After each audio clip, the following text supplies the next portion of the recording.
గొప్పతనం ఏమిటో తెలుసా అండి? సృష్టిలో పువ్వు పువ్వుయకుండా కాయ కాస్తుంది. పువ్వు ఉండదు మారేడు చెట్టుకి. మారేడు పూలు మీరు ఎప్పుడైనా చూసారా? మారేడు పూలు ఉండవు. మారేడు తిన్నగా కాయ కాసేస్తుంది.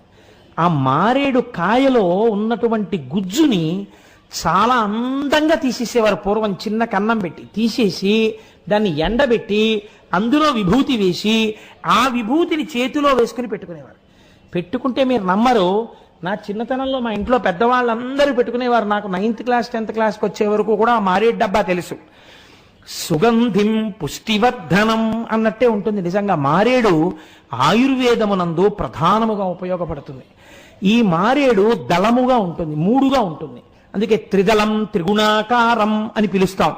త్రియాయుషం త్రిజన్మ పాప సంహారం ఏకబిల్వం శివార్పణం. దళములుగా ఉన్న వాటినే కోసి పూజ చేస్తారు. మీరు చూడండి, దళము 3